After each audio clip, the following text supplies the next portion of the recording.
em 2012, vamos lá. Na aula passada, gente, só recapitulando...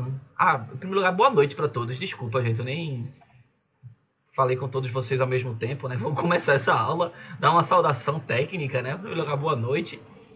Dizendo aqui que é bom estar novamente com vocês.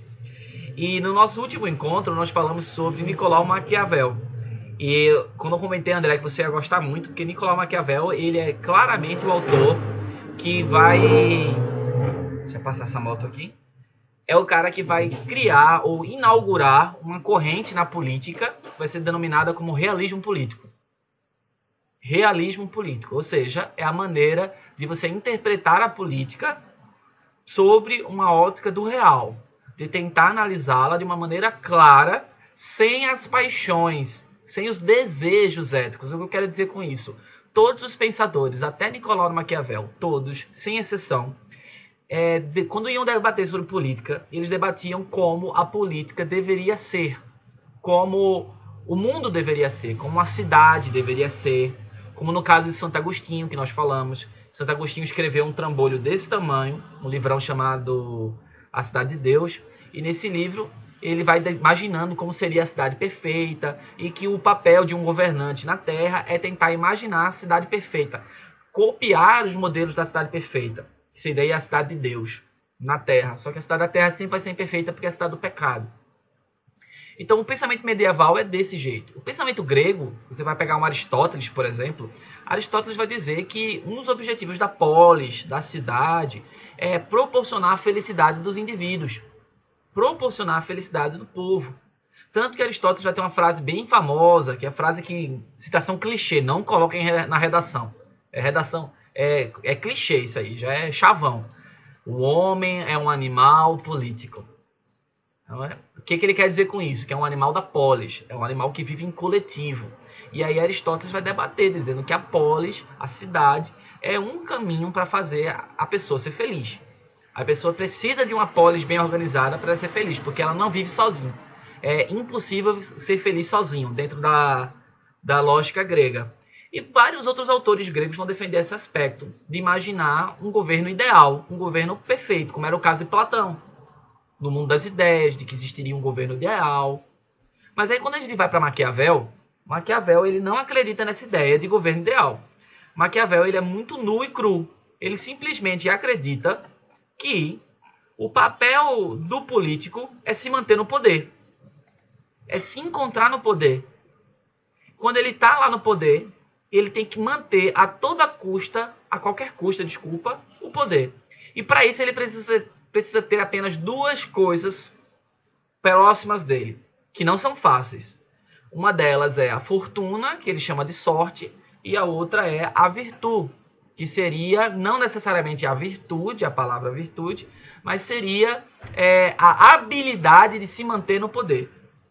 E essa habilidade de se manter no poder, ela não está ligada à ética. Ou seja, não tem nada a ver com fazer o certo, fazer o bem. Está ligado apenas com o interesse de se manter no poder. É o que hoje em dia, no dito popular, a gente chama do toma lá da cá. Do cara, eu te ajudo aqui, tu me ajuda ali, para a gente chegar ao poder num objetivo em comum. Então, o político, a ideia do príncipe, no caso, que é o título do livro dele, é mostrar como é possível você governar, manter-se no poder sem ter escrúpulo nenhum. E tanto que na aula anterior eu até dei alguns casos, dei alguns exemplos. Né? Sim, André, você assistiu até a parte do bastardo, né? Do filho bastardo. Pronto. E aí a gente vê como o Maquiavel ele é um cara interessante, porque ele vai mostrando as políticas da época dele, os golpes políticos, as tramas políticas por trás, e a gente vê que há ali um mero interesse de ficar no poder.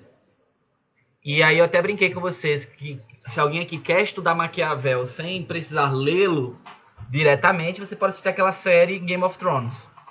Game of Thrones é uma série fantástica, que se passa num ambiente fantástico, em um mundo imaginário, porém as pessoas agem como se vivessem num mundo do realismo político de Maquiavel. Elas vivem, principalmente os líderes, né, que estão ali todo instante nessa batalha pelos tronos, eles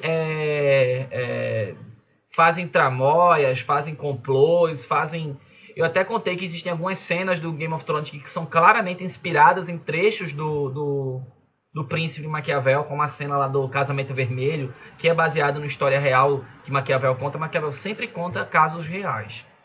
Então vamos voltar aqui para o simulado.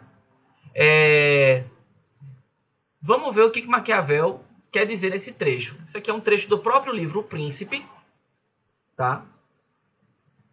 Eu vou ler para vocês. Não ignoro a opinião antiga e muito difundida de que o que acontece no mundo é decidido por Deus e pelo acaso.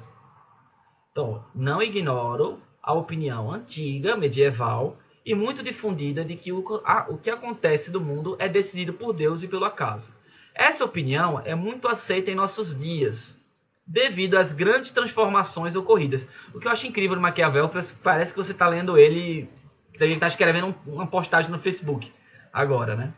E que ocorrem diariamente, as quais escapam à conjectura humana. Não obstante, para não ignorar inteiramente o nosso livre-arbítrio, creio que se pode aceitar que a sorte decida metade dos nossos atos, mas o livre-arbítrio nos permite o controle sobre a outra metade. Olha só que interessante. Veja como Maquiavel é um autor que ele rompe com o pensamento medieval. Dentro do pensamento medieval, Deus está dentro de todas as esferas. É aquela lógica teocêntrica. Então, dentro das ações humanas, a ideia de livre-arbítrio é muito restrita. A gente não tem muitas opções, porque Deus controla o nosso destino, na visão medieval. Então, a ideia de livre-arbítrio, de que o homem é livre, é muito limitada. E quando ele é livre para pecar. Só que Maquiavel, como ele é um homem do Renascimento... Maquiavel ele é de 1450, por aí. Ele é da terceira geração já do Renascimento. Então, Maquiavel, sendo um homem do Renascimento, é um homem das letras, ele é humanista. Então, ele joga essa carga de decisão para o ser humano. Então, o que ele está querendo dizer nesse trechinho daí? Que ele não ignora de que Deus ou algo gera o acaso, gera o destino, que a gente não controla. Porém, existe uma outra parte chamada livre-arbítrio, que é decidido por nós. E aí, lembra dos dois conceitos fundamentais que Maquiavel coloca? O conceito fundamental número 1 é o de virtude, aquele da habilidade para se manter no poder, e o outro é fortuna, é o acaso, que é o governante saber aproveitar os fenômenos do acaso. Cada governante vai agir de uma maneira diferente numa situação de crise. Um bom exemplo é agora, essa situação de pandemia. Você acha que existe em algum manual de política do planeta como o político deve reagir num procedimento desse de pandemia? Não. Por isso que a gente viu tantos políticos batendo cabeça. No Brasil e no mundo, não foi só no Brasil não. Vários políticos batendo cabeça. Alguns compraram um discurso de que era para lutar contra o vírus, lutar pela população, pela vida da população, e outros foram pelo caminho de que, não, deixa o vírus passar por aí. Eles estão tensionando a corda. Não sejam bobos, existe uma estratégia ali. Essa estratégia, como no caso do Bolsonaro, nosso presidente, desde o começo de criticar a ideia do vírus, é uma estratégia de que, bem maquiavélica nesse aspecto, né, de que ele vai arriscar dentro dessa sorte, dentro desse acaso, dessa coisa divina, dessa maldição que Deus colocou, que é a pandemia, ele vai tensionar a ação dele ali para ver se essa vai ser a decisão correta. A gente só vai saber isso no futuro. Pode ser que daqui a 2 anos Bolsonaro seja reeleito e estejamos todos nós olhando entre nós assim, pensando, puta merda, né, que esse filho da puta conseguiu, e a gente chamando ele de trouxa e ele conseguiu, sei lá. É um pouco o que Maquiavel coloca. Então 50% é o acaso, e os outros 50% desse acaso, esses outros 50% vêm do livre-arbítrio. Então, em O Príncipe, Maquiavel refletiu sobre o exercício do poder em seu tempo. No trecho citado, o autor demonstra o vínculo entre o seu pensamento político e o humanismo renascentista, aquilo que eu falei, ele era um humanista renascentista. O que esse texto deixa claro? Ao valorizar a interferência divina, ele é um homem do seu tempo, ele bota 50% de influência do acaso, ou Deus, ele é bem prudente, ele coloca ou Deus, porque ele é um homem que vive no Renascimento. Você sabe que o Renascimento ainda é um movimento de início de ruptura com o pensamento medieval. Inclusive, não sei se vocês sabem, há muitos autores contemporâneos de história, historiadores mais recentes, trabalham com a ideia de que a Idade Média não acabou ali no Renascimento, a Idade Média só acaba no Iluminismo. Porque o Renascimento ele ainda tem muitos elementos medievais, apesar de ser um pensamento, a gente aprender na escola, que é humanista e tal, ainda tem muitos elementos medievais. Maquiavel ele rompe pela metade. B. Tudo bem até aí, gente? Se vocês quiserem fazer alguma intervenção, podem fazer, viu? Ah, André, desculpa, é porque eu tô falando sem olhar muito o chat, por isso que eu preferia que vocês falassem, tá? Pra mim. Se House of Cards é legal, cara, eu assisti, André, House of Cards até a 3ª temporada e gostei muito. Depois eu parei de acompanhar porque era mais legal acompanhar a política brasileira do que acompanhar House of Cards. Mas vale a pena assistir. Pelo menos até a 3ª temporada, assim. Depois eu sei que tiram, né, o ator principal, como é o nome dele? Kevin Spacey, eu acho. Tiram ele, né, porque ele foi acusado de umas coisas bem bizarras lá, né, por estupro e tal. Vamos lá. Rejeitar a intervenção do acaso nos processos políticos? Não. Não é, André. Não pode ser a letra B porque ele não rejeita a intervenção do acaso. Veja, olha aqui no começo do texto, ó. Não ignoro, ou não nego, a opinião antiga e muito difundida de que o que acontece no mundo é decidido por Deus e pelo acaso. Ele não ignora. Então ele fala que ele concorda com isso em partes, essa opinião é muito aceita em nossos dias e tal. No entanto, no obstante, para não ignorar inteiramente o nosso livre-arbítrio, creio que se pode aceitar que a sorte decida metade, olha aqui, ó, metade. Então a metade dos nossos casos são decididos pela sorte. Os outros são pelas nossas habilidades, dentro desse contexto da sorte. E aí ele coloca, afirma a confiança na razão autônoma como fundamento da ação humana. Pense, ação humana, livre-arbítrio é ação humana. Vamos ver a letra D. Romper com a tradição que valorizava o passado como fonte de aprendizagem? Não, em nenhum momento. Ele fala isso no texto. Ele não tá afim de romper com... Ele é bem polido. Ele é muito polido, na verdade. Ele é um cara muito delicado. Eu sempre brinco. Maquiavel é um cara que fala sobre coisas duras, mas quando você vai ler Maquiavel, ele é um cara muito delicado. Ele é um cara muito sensível. Mede muito bem as palavras na hora de escrever. Então ele não quer romper com as tradições. Ele simplesmente tá... Ele sabe que a opinião dele é polêmica. É polêmica até hoje. Então ele não quer romper de fato com as tradições. Ele só quer mostrar que existem outras formas de você interpretar a realidade. Redefinir a ação política com base na unidade entre fé e razão. Não. Ele está sendo bem cauteloso, gente, nesse texto, de mostrar que fé é uma coisa, política é outra. Beleza? Fé é uma coisa, política é outra. Eu até brinquei, então a resposta seria a letra C. Beleza, gente? Eu até brinquei na aula de que Platão, se tivesse lido Maquiavel, se os dois tivessem conversado, né, numa hipotética viagem no tempo, imagina, Platão conversando com Maquiavel ia olhar assim pra ele e fazer, bicho, tuas ideias são massas, só não funcionam no mundo real. E aí Platão vai dizer, não, funciona sim. E aí tem uma história engraçada, né, quando Platão ele sai de Atenas e ele vai trabalhar como conselheiro de um rei. Acho que eu contei essa história. E aí ele é contratado, fica lá algum tempo aconselhando o rei, só que termina dando merda, porque ele vai aconselhando o rei de acordo com princípios. E o rei não quer princípios, o rei quer poder. E no final das contas o rei fica furioso com ele e Platão sai de lá dessa cidade quase condenado à morte, assim, fugindo da cidade. E é Platão, cara. Eu não tô falando de ninguém que sabia de nada de política, era Platão. Fala, André. O senhor falou assim na aula, eu assisti, eu acho que foi ontem. O senhor falou que ele foi até Isso. Pronto, porque é exatamente isso. O que Maquiavel está querendo dizer é que tem muita gente na política que deseja, sonha que a política seja de um jeito. Mas na prática ela não é assim. Certo? O argumento de Maquiavel é muito forte, é muito sedutor. Né? Isso é o Maquiavel lido superficialmente, tá? Vamos para a questão 19, o Enem de 2013. Essa também é muito legal. Essa questão é muito legal. Essas questões de Enem são muito boas para a gente debater filosoficamente. Vocês podem ver, parece sempre assim. Tem um textinho interpretativo, você tem que ter uma noção geral do autor. Tá? Não precisa ser muito específico. Outro trechinho do livro, O Príncipe. Nasce daqui uma questão.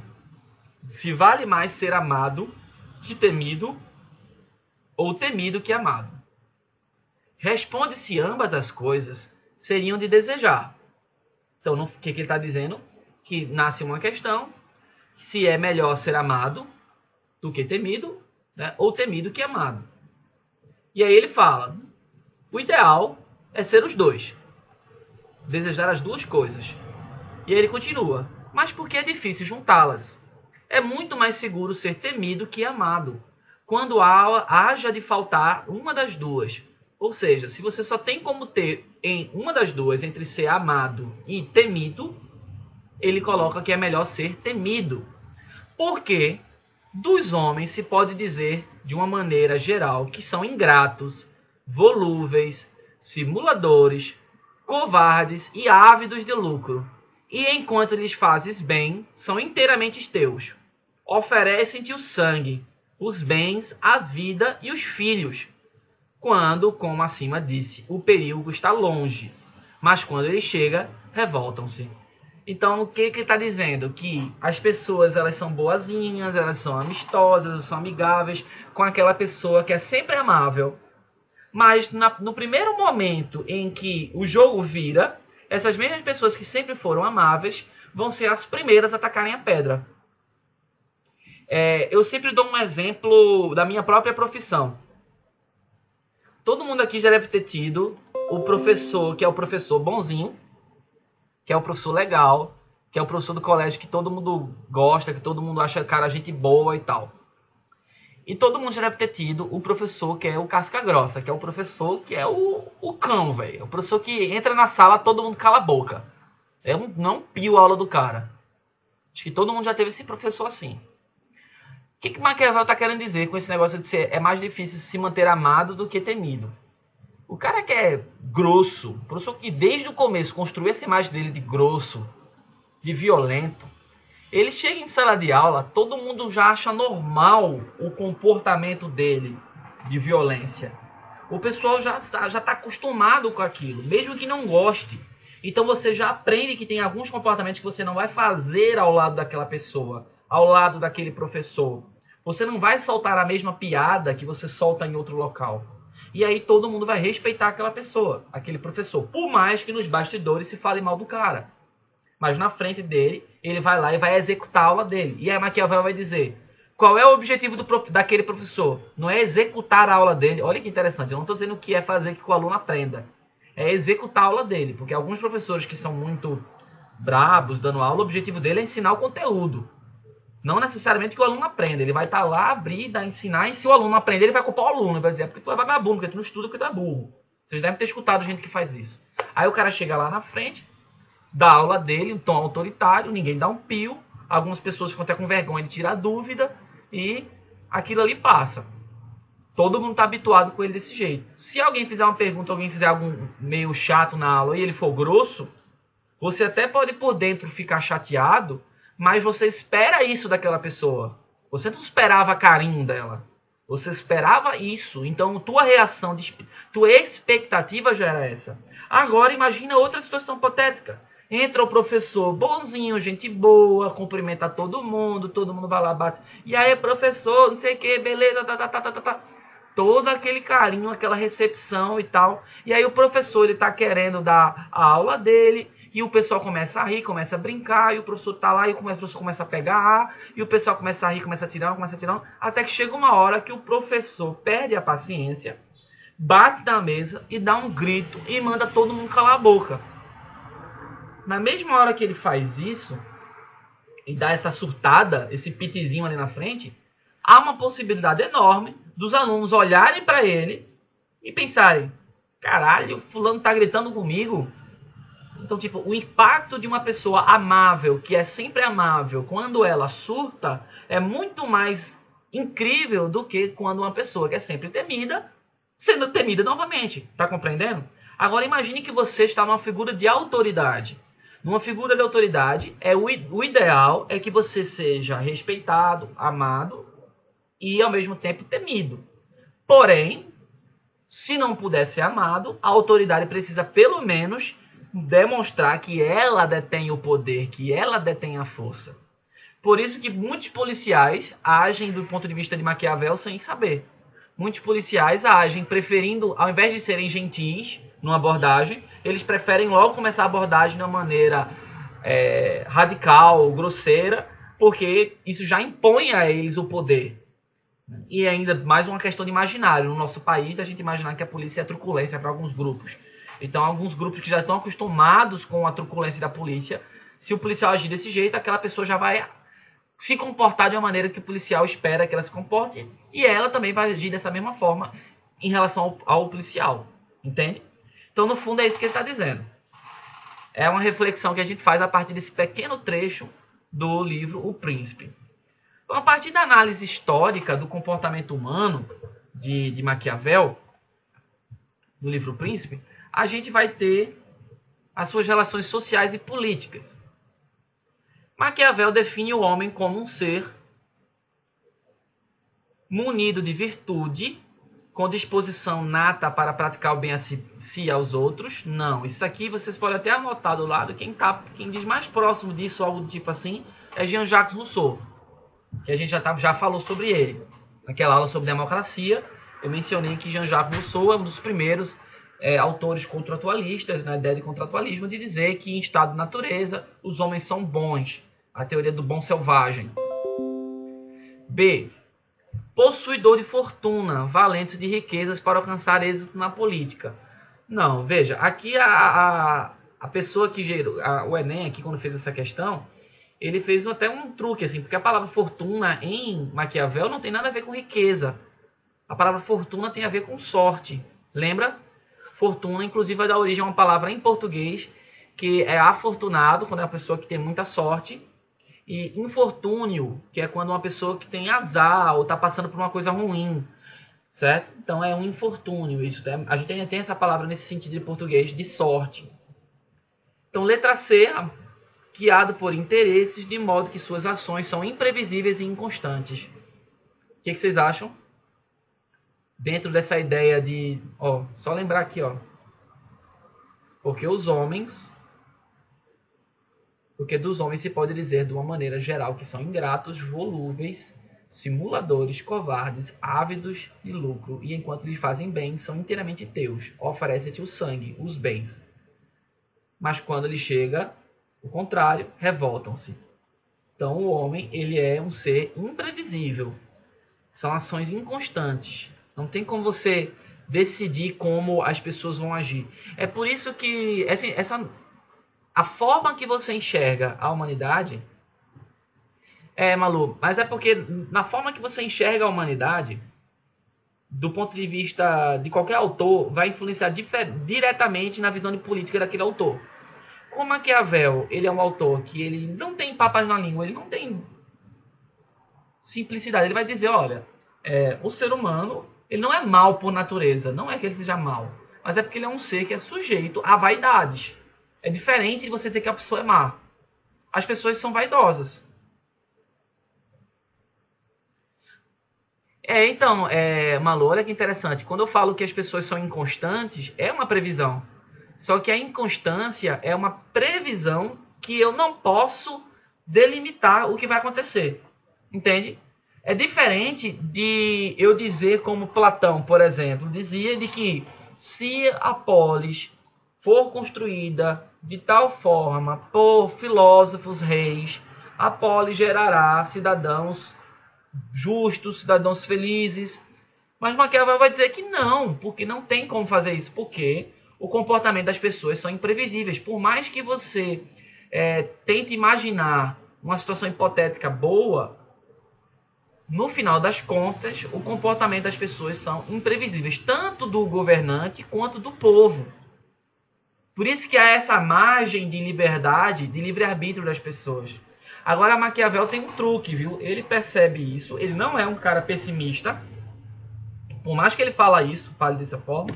Vou tirar aqui o fone, gente. Se vocês falarem uma coisa, eu vou escutar, porque eu botei no Viva Voz. Por mais que ele pareça pessimista, Maquiavel não é tão pessimista assim. Essa é a grande ilusão de se estudar o realismo político. Porque às vezes você estuda o realismo político e dá a impressão de, as pessoas são egoístas, as pessoas são invejosas, as pessoas estão interessadas nelas mesmas e pronto. Maquiavel diz que é bem isso. Só que ele fala que existe uma forma de você tentar controlar isso, maluco. Então não dá para prever, mas dá para tentar controlar esses comportamentos. Como? Ele mesmo sugere. Esses comportamentos devem ser controlados pela república, pelo espaço público, pela coisa pública. E o que seriam essa república? As instituições. As instituições. Ou seja, se você depositar todo o poder na mão de uma única pessoa, como ele coloca no livro O Príncipe, é algo muito perigoso, porque essa pessoa muito poderosa é perigoso para ela, porque o poder é algo perigoso para a pessoa também, e perigoso para o povo. Então, se esse governante não for uma pessoa que tenha a noção de como governar, ele pode terminar fazendo mal a ele mesmo e ao povo dele. Tá? Porém, se ele for um bom governante, uma pessoa que sabe governar no sentido maquiavélico de se manter no poder, ele vai conseguir fazer as manobras. Porém, existem todas as artimanhas por trás de pessoas brigando pelo poder. Então, para evitar que vários seres imprevisíveis comecem a disputar o poder e gerar instabilidade, o ideal, segundo Maquiavel, é que haja estruturas políticas de controle desse poder. Então, Maquiavel ele viveu antes de Montesquieu, que é o cara que criou até aquela teoria da tripartição dos estados. Lembra que a gente falou em democracia? Que desenvolveu a ideia do legislativo, né, do executivo, do judiciário. Bem, ele nasceu bem antes de Montesquieu, mas ele defendia esse tipo de processo para evitar que o poder ficasse concentrado na mão de uma única pessoa. Que quanto mais esse poder tiver dividido, menos imprevisível vai ser o Estado. Entende? Menos príncipes vão surgir. Beleza? É mais difícil. Isso é o que Maquiavel coloca. Aí tem muita gente que lê Maquiavel e sai achando que Maquiavel defende o absolutismo. Ele não defende o absolutismo. Isso é um grande erro. Pessoas que nunca leram Maquiavel, ele não defende o absolutismo. Inclusive, no próprio livro O Príncipe, ele fala em alto e bom tom de que ele separa uns 4 capítulos para falar dos tipos de governos, e depois ele fala que, para ele, o melhor tipo de governo é a república. Justamente por isso, porque uma república é o governo que você pode dividir o poder. Você pode dividir o poder. Veja, vamos pegar mais um exemplo atual. O nosso atual presidente, em vários momentos, ele tem uns lapsos de ditador. Ele fala umas coisas assim, vou fazer tal coisa. E ele, vou pegar minha caneta Bic e vou fazer. Quando ele vai para o mundo real, claro que ele joga isso para... Deixa eu passar o ônibus aqui. Claro que ele fala isso para o público dele. Maquiavel estaria lá analisando do ponto de vista maquiavélico. Ele está falando isso para o público dele, porque o público dele quer ouvir isso. Quer ouvir ele, que a caneta Bic dele, que é mais barata do que a caneta que Dilma usava, que era R$3.000. A caneta Bic dele lá de R$2, ele consegue cortar ministro, fazer o que ele quiser. Mas quando vai para a prática mesmo, ele não pode. Ele passou um monte de medida provisória, MP que duram 90 dias, que é o que decreto, coisas que o governo só pode fazer, o presidente pode fazer. O presidente só pode fazer lei durante 3 meses no Brasil. Uma lei de um presidente só pode durar 3 meses. Depois ela tem que passar pelo Congresso. E Bolsonaro foi um dos que mais fez isso. Não foi o que fez mais, mas de todos os presidentes até agora. Até tinha um estudo. Mas no intervalo de tempo pequeno, de 1 ano de governo, ele foi o que fez mais. Em 1 ano, no primeiro ano do mandato. Ele fez um monte de MP. E dessas MPs que ele fez, várias caducaram, que é a ideia de que o pessoal fala de quando o presidente faz MP, essa medida provisória vai para o Congresso Nacional, e o Congresso Nacional tem 90 dias para votar. Aqui dali é 45, depois prorroga mais 45, 90 dias para votar. E se ela não for votada em 90 dias, ela caduca, ela perde o valor, perde a autoridade. Então, ele começou a fazer um monte de MP, todo empolgado. Mandava para o Congresso, o que o Congresso fazia? Jogava para debaixo do tapete. O próprio Congresso arquivava. Resultado, depois de 90 dias, as leis que ele criou não serviam para nada. Feito uma que ele criou que era de armas de fogo, que liberava a compra de até 600 balas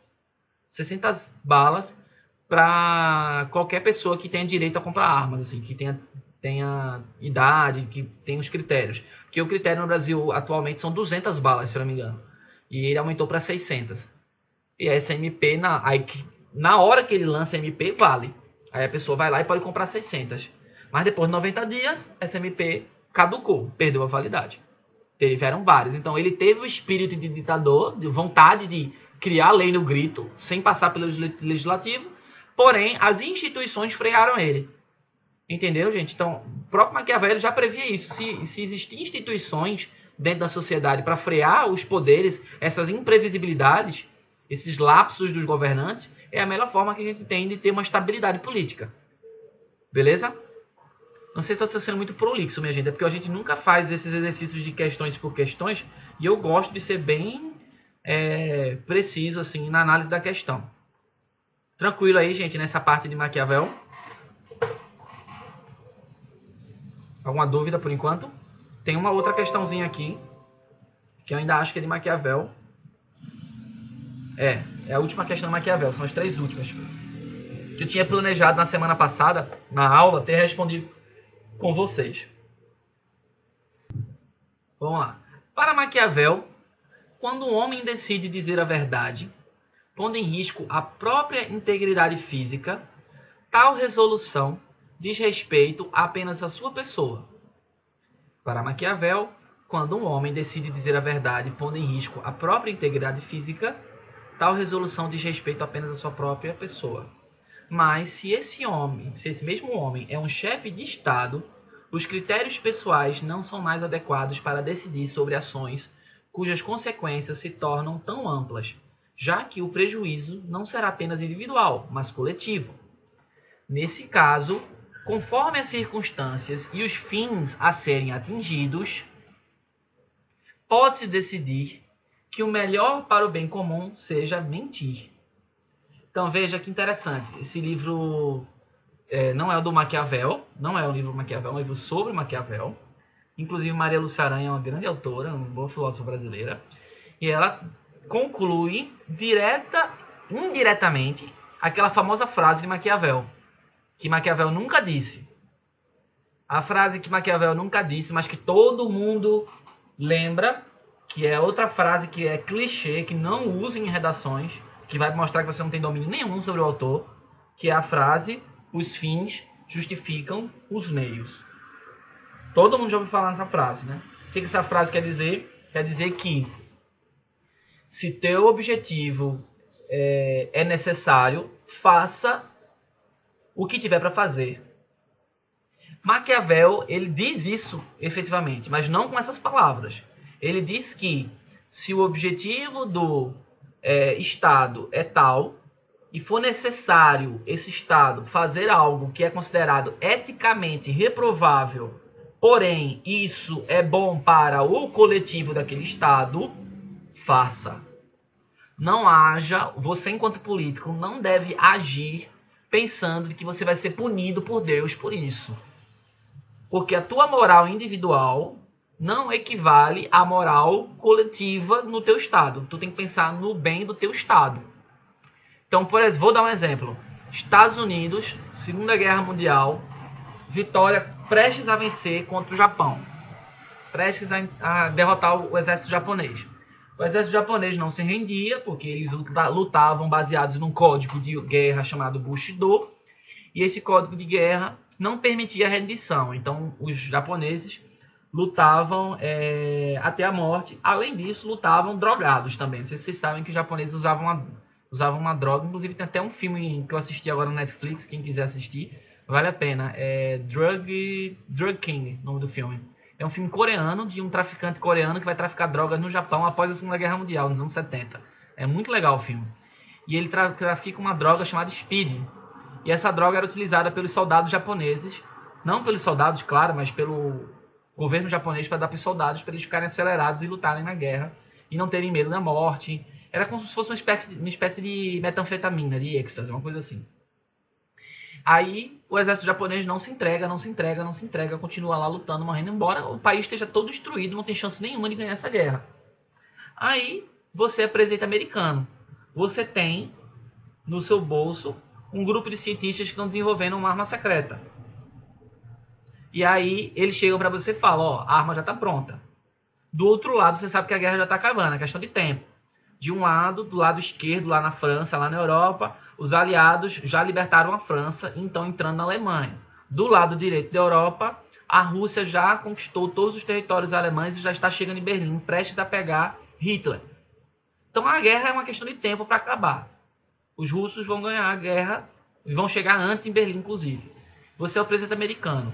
Pensando do ponto de vista de Maquiavel, usar a bomba atômica contra cidades indefesas como Hiroshima e Nagasaki é, do ponto de vista político, algo muito importante para o governo americano e muito eficiente, que foi justamente o que aconteceu.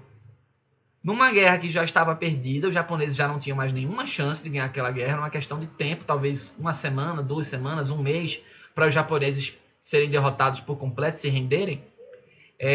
Os americanos foram lá e soltaram 2 bombas atômicas que impressionaram o mundo e mostraram de que não tem escrúpulo nenhum do ponto de vista ético, não tem escrúpulo nenhum, porém demonstraram que eles pensam mais no aspecto político interno deles do que no outro cenário, no outro estado. Inclusive, não sei se vocês sabem, os americanos divulgaram, anos depois, uns cálculos matemáticos, assim, justificando por que eles fizeram a explosão da bomba atômica, dizendo que se a guerra no Japão se prolongasse mais algum tempo, morreriam 1 milhão de japoneses, e com a explosão de Hiroshima e Nagasaki, morreram 80 mil numa e 100 mil em outra. Então, tipo, o Japão deveria agradecer aos Estados Unidos por isso, tá ligado? É uma coisa bizarra. Eles ainda agem dessa forma. Então, do ponto de vista do cenário político, eles agem como Maquiavel coloca, né? Como os fins justificam os meios. Lembrando que ele nunca disse isso, mas é isso que a frase o contexto quer dizer. Então, qual era o objetivo que os americanos tinham? Terminar a guerra, ganhar a guerra, sabiam que quando acabasse a guerra, a Rússia, que era uma aliada temporária, viraria o inimigo. Então você tem que sair da guerra como uma vencedora, já que os russos é que iam sair os grandes vencedores, que quem derrotou os alemães de fato foram os russos. Foi a bandeira da União Soviética que tremulou em Berlim. Não foi a bandeira dos Estados Unidos. E Berlim ficou dentro do território soviético depois. Então, era uma maneira de você demonstrar para os seus demais, e principalmente para o seu rival, que você estava brigando pelo poder. Então, Maquiavel ele serve para você explicar qualquer fenômeno político. Se você quiser ir pelo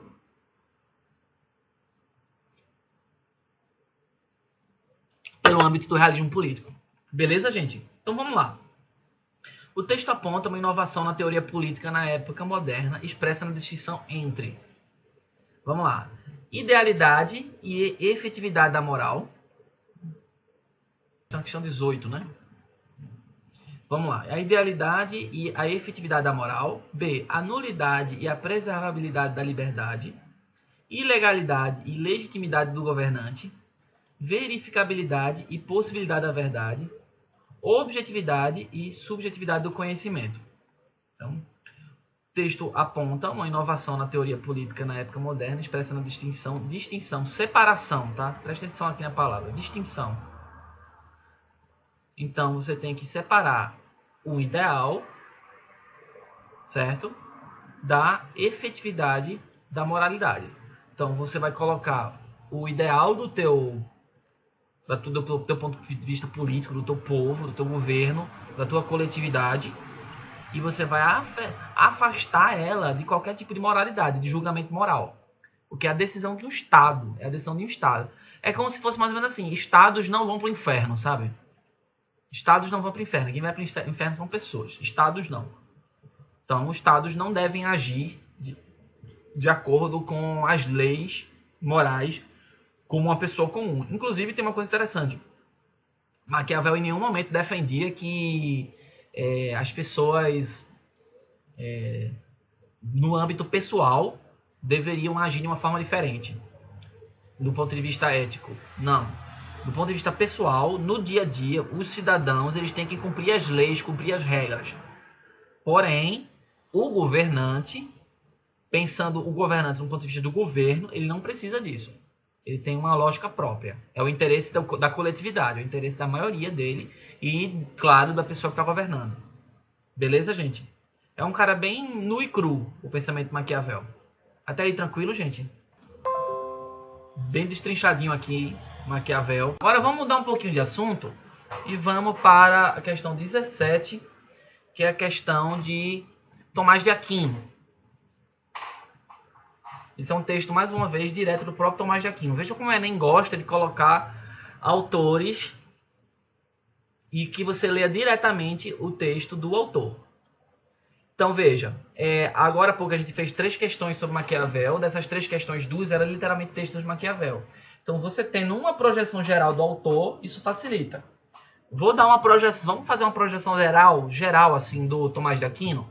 Tomás de Aquino, ele era medieval. Sendo medieval, qual é a principal preocupação do pensamento medieval? Justificar a fé através da racionalidade. Beleza? Justificar a fé através da racionalidade. Tomás de Aquino, ele vai ser um cara que vai seguir Aristóteles.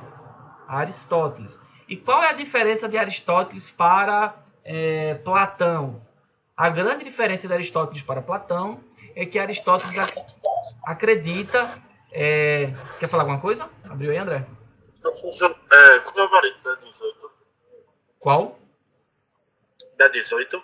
Ah, letra A. Obrigado. Uhum. Que ele separa o ideal de um lado e moralidade de outro. Uma coisa é como agir moralmente e outra é o que se esperar idealmente de um governante. Então Tomás de Aquino, ele é um autor medieval, então ele vai tentar explicar a fé do ponto de vista racional. Ele é aristotélico, e Aristóteles, a grande diferença de Aristóteles para Platão é a forma que Aristóteles acredita de se chegar no conhecimento, aquela teoria das formas, da substância, que é algo que não convém agora. Mas vamos ler aqui como é que funciona essa estrutura de política, de Estado, para um cara como Tomás de Aquino. Ora, em todas as coisas ordenadas há algum fim. É preciso haver algum dirigente pelo qual se atinja diretamente o devido fim. Com efeito, um navio que se move para diversos lados pelo impulso dos ventos contrários não chegaria ao fim de destino, se por indústria do piloto não fosse dirigido ao porto. Ora, tem o homem um fim, para o qual se ordenam toda a sua vida e sua ação. Acontece, porém, agirem os homens de modos diversos em vista do fim, o que a própria diversidade dos esforços e ações humanas comprova. Portanto, precisa o homem de um dirigente para o fim. Olha que interessante, essa frase daqui, esse texto daqui é totalmente aristotélico. Você vê que Tomás de Aquino é um cara totalmente aristotélico. O que quer dizer isso? Para Aristóteles, cada pessoa está aqui por um objetivo.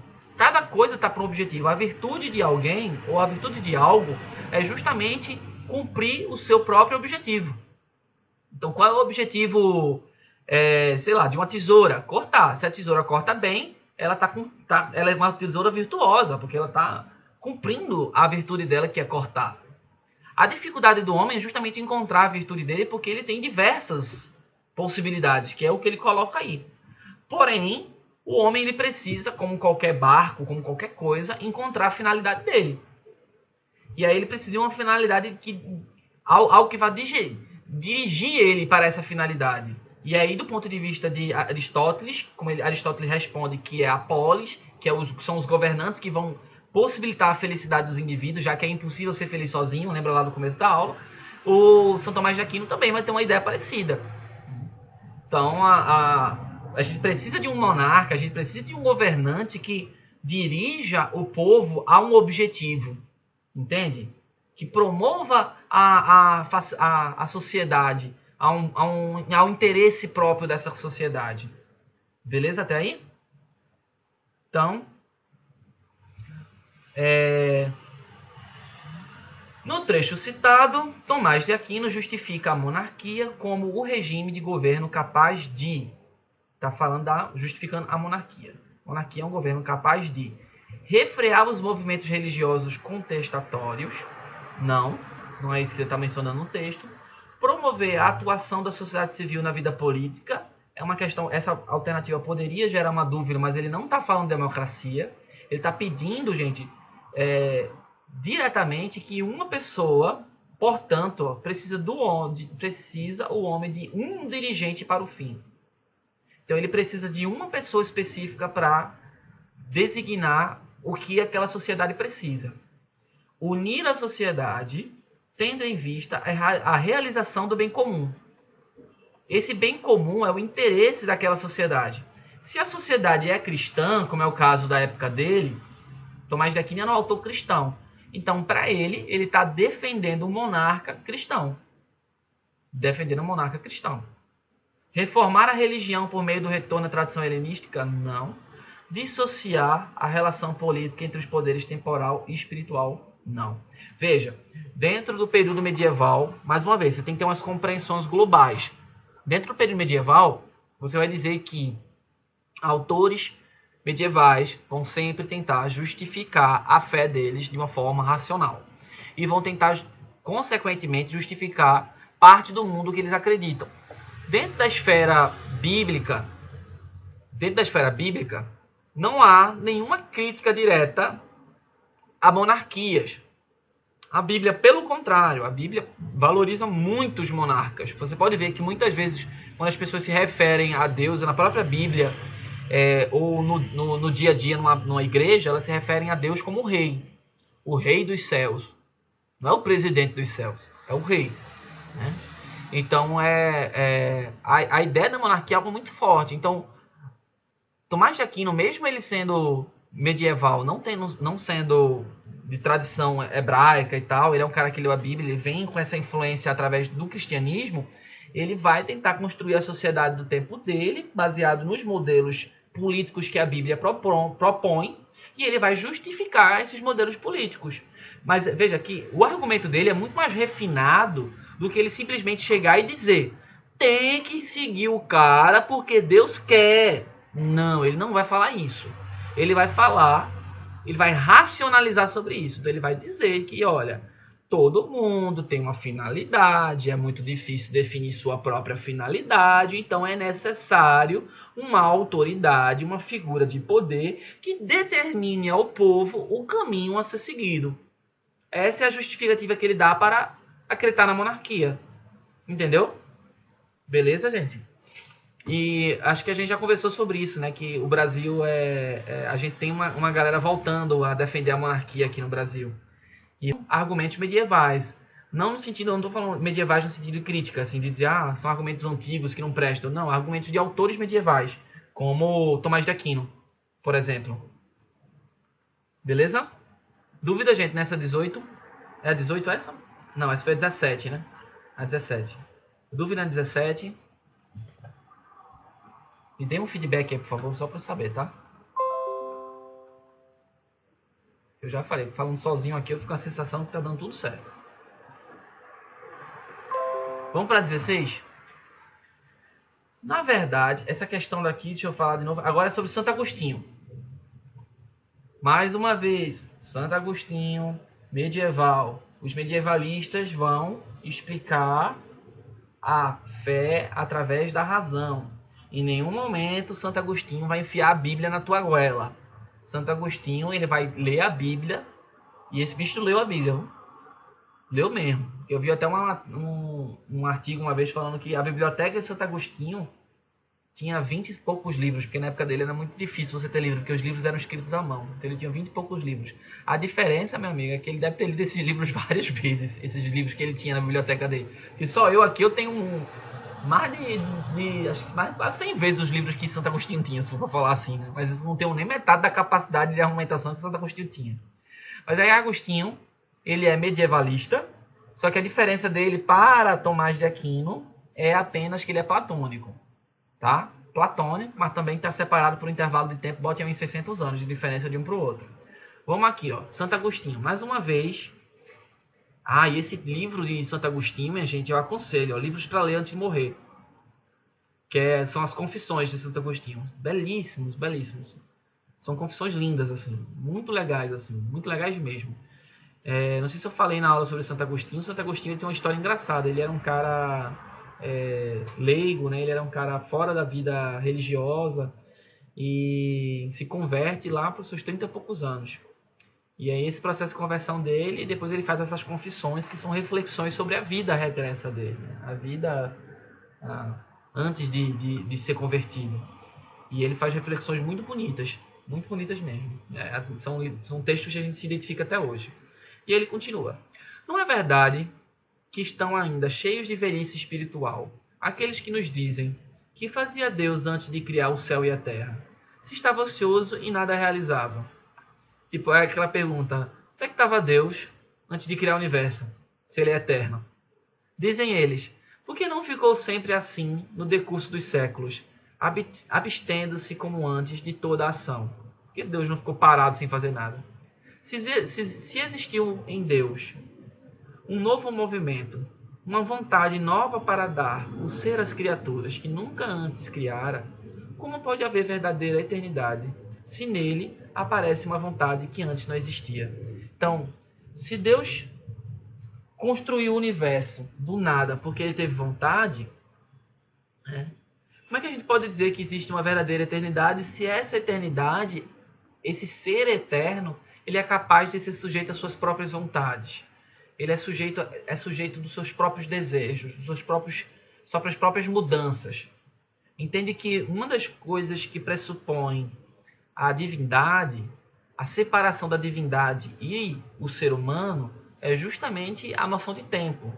Como as divindades elas são eternas, e no caso da divindade cristã, ela não só é eterna, como ela é onipotente, onipresente, onisciente, a gente não pode colocar características humanas nessa divindade, entende? Então, parte da crítica que vocês estão vendo, estão sentindo que ele está fazendo uma crítica nesse texto, né? Ele não está concordando com isso, não. Ele está meio que está sendo irônico. Então, a piada, a ironia dele é um pouco nisso, de dizer assim, será que essas pessoas estão percebendo que elas não estão avaliando um Deus, elas estão pensando um Deus como se fosse um ser humano com poder, tá ligado? De que essa pessoa está sujeita a vontades, como esse Deus está sujeito a vontades, mas esse Deus não está sujeito a vontades como um ser humano normal. Tá? Então, esse como que as pessoas estão perguntando aí na época dele, se questionando na época dele, é algo que funciona para outras noções de divindade, mas não para a divindade verdadeira, que é a divindade cristã, que ele defende. Então, a questão da eternidade, tal como abordada pelo autor, é um exemplo da reflexão filosófica sobre... Acho que começou a chover, eu tenho que fechar minha janela. Só um minuto aqui, viu?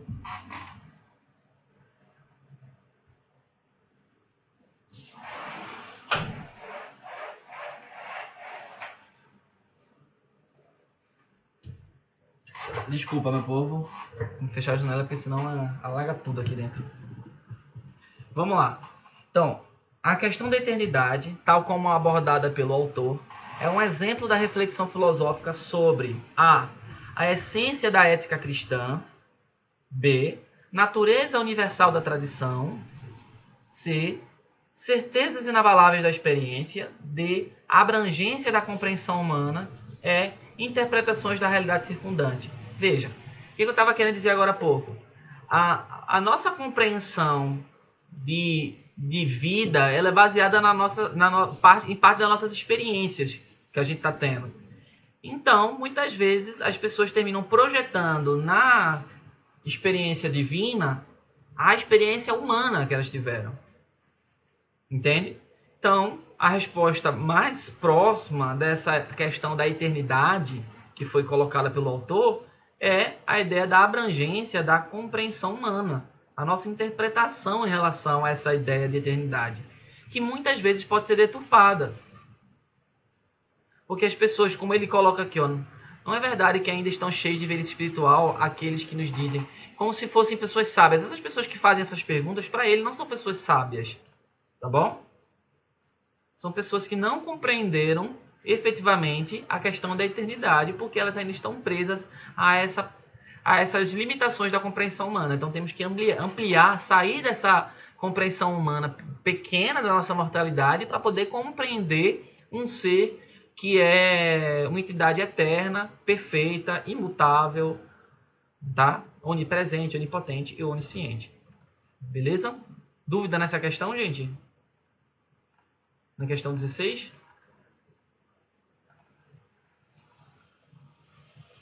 E aí? Vamos para 15. Vamos embora. Não vai dar para refazer todas, mas eu vou tentar fazer o que der. Tomás de Aquino de novo.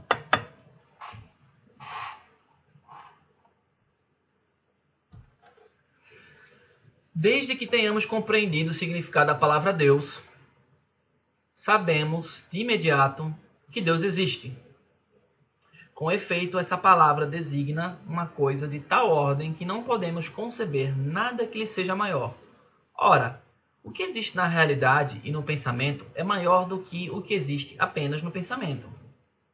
Donde se segue que o objeto designado pela palavra Deus, que existe no pensamento, desde que se entenda essa palavra, também existe na realidade. Por conseguinte, a existência de Deus é evidente. Na aula sobre filosofia medieval, a gente viu que Tomás de Aquino ele dá 5 passos lá sobre a existência de Deus. E um dos argumentos que ele dá para provar a existência de Deus é esse argumento que ele colocou aí no texto. Basta que você compreenda a ideia, o significado da palavra Deus, lembrando que o que ele está se referindo a compreender o significado da palavra Deus é compreender que é um ser que não é uma pessoa, não é uma entidade, não é um ente, não é algo que a gente pode tocar, que a gente pode ver, mas que é eterno, imutável, ou seja, perene, onipresente, onisciente, onipotente. E é a causa originária. Ele também coloca a ideia, o argumento da causa originária. É necessária uma causa originária. Ele é a causa originária. Então, você compreendendo essa ideia de Deus, não tem como você refutá-la. Esse é o argumento dele. Porque na medida que você compreende que existe a possibilidade da perfeição, você não tem como questionar mais essa ideia. Porque você tem a perfeição dentro da sua cabeça. E a perfeição é um elemento divino. Então, se você acredita, você consegue conceber. Você pode não acreditar, mas você concebe, pelo menos mentalmente, que é possível pensar na perfeição, é porque a perfeição existe. A perfeição é Deus. Esse é o argumento dele. É um dos primeiros argumentos para a prova da existência de Deus. São argumentos bem consistentes, assim, são argumentos bem interessantes do ponto de vista lógico.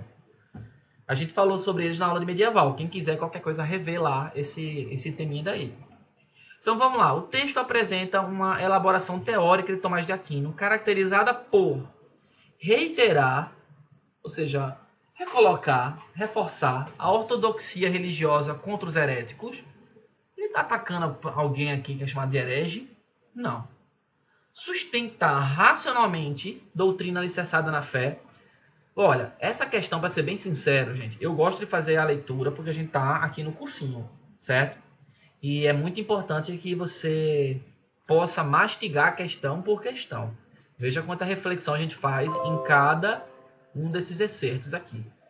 Mas, se você souber, olha só a malícia, olha logo, Tomás de Aquino. Eu anotei... Desculpa. Coisas básicas. Eu anotei que Tomás de Aquino é medieval. Eu anotei que Tomás de Aquino é medieval. Todo medieval tenta provar a existência de Deus de uma forma racional. Qual é a particularidade dele? Ele é aristotélico. Só. E só isso. Só. Então, sob disso, você já consegue responder essa questão facilmente. Você não precisa nem ler o texto. Quando eu sei que é de Tomás de Aquino, eu vou ver logo. Apresentar a relação teórica de Tomás de Aquino, caracterizada por... Aí você vai saber, como um bom filósofo medieval, ele vai sustentar racionalmente a doutrina dele alicerçada na fé. Ou seja, a doutrina filosófica dele vai estar alicerçada na fé. A base principal é a fé. Mas ele vai tentar provar essa fé racionalmente. Da mesma forma que eu falei de Santo Agostinho, em nenhum momento você vai ver um texto de Tomás de Aquino sendo um cara rude, grosseiro e tal. Não, ele sempre vai tentar construir o argumento dele de uma maneira a provar que a fé cristã é verdadeira, mas ele vai construir o argumento racionalmente. Por isso que eu falei, são autores que se você os lê hoje e você tiver uma base cristã, você sai mais cristão ainda. Porque são autores que têm textos muito bem estruturados. São autores que estudaram de fato a Bíblia, estudaram de fato filosofia, e aí eles dão explicações muito plausíveis até para as coisas absurdas que algo você pode encontrar na Bíblia, tipo aquela de seguir um único monarca, como é o caso de Santo Agostinho. Mas eles vão contextualizar isso aí racionalmente. Beleza, gente? Dúvida nessa daí?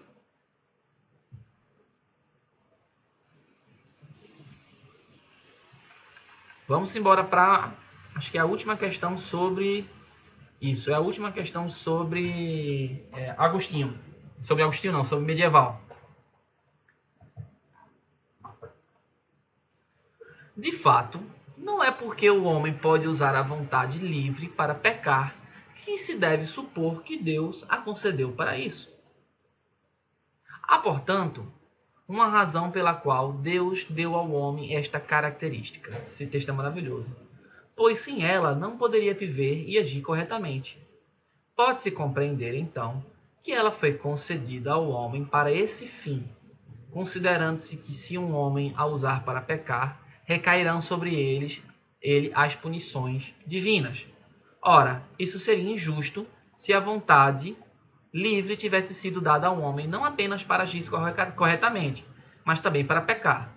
Na verdade, por que deveria ser punido aquele que usasse da sua vontade para o fim para o qual lhe foi dada? Então, no final das contas, ele está fazendo um jogo. De fato, não é porque o homem pode usar a vontade livre para pecar que se deve supor que Deus concedeu ela para isso. Porque algumas pessoas chegavam ao ponto de argumentar assim: peraí, se Deus criou o mundo dessa forma e no mundo há o pecado também é criação divina. O mal também é criação divina. Se tudo é criação divina, todas as ações do mundo acontecem por ações divinas. Logo, quando eu peco, eu não estou necessariamente me afastando de Deus. Eu estou agindo de acordo com a liberdade de vontade que Deus me deu também. Ele me concedeu a possibilidade de pecar. E aí, partindo desse pressuposto, Santo Agostinho fala, de fato, não é porque o homem pode usar a vontade livre para pecar que se deve supor que Deus a concedeu para isso. Então, Deus ele deu a liberdade para o homem escolher o pecado. Mas isso não significa, do ponto de vista de Agostinho, que ele concedeu essa liberdade para o homem pecar. É engraçado como esse argumento de Agostinho ele também é forte para Kant, mais na frente. Kant, você vai bota 1000 anos depois, mais ou menos, Kant vai ter um argumento bem parecido. Há, portanto, uma razão pela qual Deus deu ao homem esta característica, pois sem ela não poderia viver e agir corretamente. Ou seja, qual é a razão que Deus deu essa possibilidade a gente? Porque senão o homem não poderia viver e agir corretamente. Ele seria uma máquina.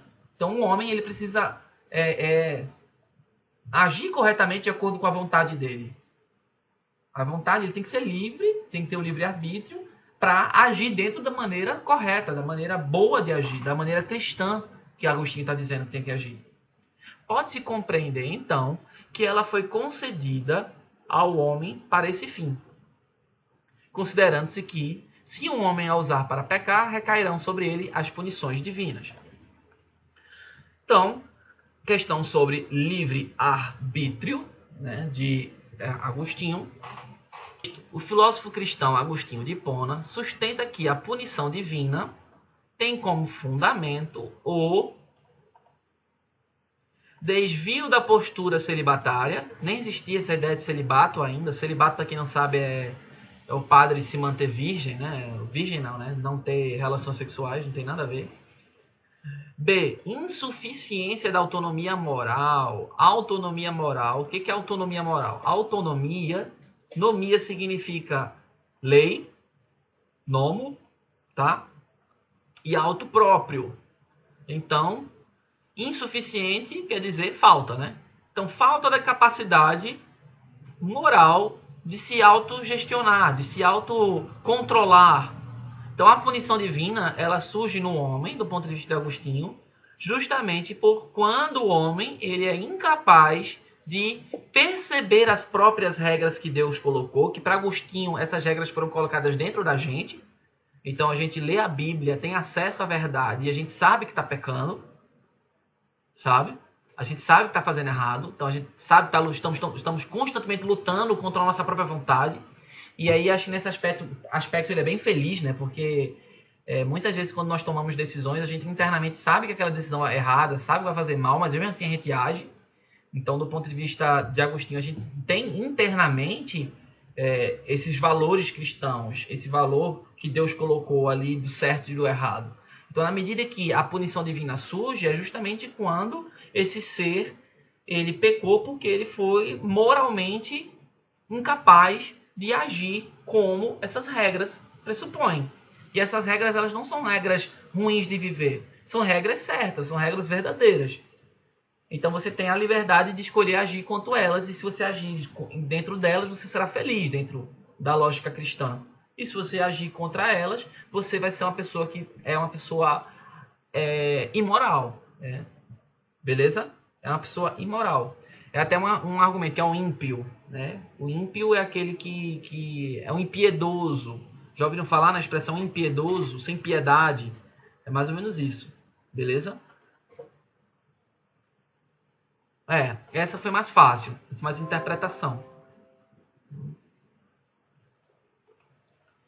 Para finalizar agora, a gente já está na... Não, eu pulei a 14, né? Essa foi qual? Essa foi a 14, já fez quase... A banha, foi até bem hoje, né? Vamos fazer a 14, agora a 13, desculpa. A 13, e aí a gente finaliza. A 13 é Platão. Mais uma vez. Vamos lá. Para Platão, o que havia de verdadeiro em Parmênides era que o objeto de conhecimento é um objeto de razão e não a de sensação. E era preciso estabelecer uma relação entre objeto racional e objeto sensível, ou material, que privilegiasse o primeiro em detrimento do segundo. Lenta, mas irresistivelmente, a doutrina das ideias formava-se em sua mente. Então, nesse autor daqui, ele vai mostrar que Parmênides... Professor, não me lembro quem é Parmênides. Lembra daquela aula de filosofia que eu falei para vocês que a primeira briga na filosofia, o primeiro cisma na filosofia é entre um autor clássico, lá antigão, clássico não, bem antigão, que é um pré-socrático chamado Parmênides, e o outro é um cara chamado Heráclito. Parmênides é o cara que vai ter uma frasezinha que diz: o ser é, o não ser não é. Que no final das contas basicamente quer dizer que uma coisa é uma coisa, outra coisa é outra coisa. É sério, é isso que quer dizer. Uma coisa é uma coisa, outra coisa. Beleza? Mas quando você vai para Heráclito, que é a oposição, Heráclito é aquele maluco do rio, que diz que não dá para entrar duas vezes no mesmo rio, duas vezes no rio, porque nem você nem o rio é mais o mesmo. Tá? Não dá para viver duas experiências iguais duas vezes, não dá. Então Heráclito ele vai para o campo do movimento e Parmênides vai para o campo do monismo, é justamente da prisão, da identidade, de que você vai ter uma coisa fixa ali para você produzir o conhecimento. Então Parmênides é o primeiro cara que vai começar a separar razão, ou seja, pensamento racional e sensação, tá? Ele é o primeiro cara que fala assim, então Platão ele já está ficando seduzido por isso de Parmênides. Platão concorda muito com isso de Parmênides, dessa separação entre razão e sensação. E o que são as doutrinas das ideias? Olha aqui, ó. O texto faz referência à relação entre razão e sensação, um aspecto essencial da doutrina das ideias de Platão. O que são as doutrinas da ideia de Platão? Platão acreditava que o mundo sensível, que é o mundo que eu posso tocar, que é o mundo que eu vejo, que é o mundo dos sentidos, o paladar, o olfato, tal, é um mundo que é cheio de falhas, é cheio de imprecisões. E a maneira da gente atingir o conhecimento verdadeiro seria através da razão. E lembrando que Platão era matemático. Então, sendo matemático, ele vai dizer que essa matemática pode fazer uma leitura desse mundo das sensações que a gente vive, que é o mundo das sombras, e levar a gente para tentar ter pequenos contatos com o mundo perfeito, um mundo ideal, que seria a doutrina das ideias. É bem parecido com o paraíso dos cristãos, como se o que nós vivemos aqui é o mundo dos pecados, é o mundo imperfeito, e o que tem no céu é o mundo perfeito, é o mundo ideal, é o mundo que a alma boa vai viver, onde vai encontrar todas as verdades. Então, de acordo com o texto, como Platão se situa diante dessa relação entre razão e sensação? A. Estabelecendo um abismo intransponível entre as duas coisas, como se razão e sensação fossem coisas completamente distantes uma das outras, né, independentes uma da outra. Privilegiando os sentidos e subordinando os conhecimentos a eles. Ele não privilegia o sentido. Dentro dessa... a sensação para Platão não é que seja algo ruim. Mas a sensação ela é inferior ao conhecimento racional. Eu não posso dizer que eu conheço uma coisa a partir da minha experiência física com ela. Eu preciso também racionalizar sobre essa experiência para eu poder dizer que formei um conhecimento. Atendendo-se à posição de Parmênides de que razão e sensação são inseparáveis, Parmênides não define isso, o texto diz o contrário, afirmando que a razão é capaz de gerar conhecimento, mas a sensação não. A sensação ela não gera conhecimento, a sensação ela proporciona um caminho para que a razão extraia as falhas da sensação e se aproximar do conhecimento.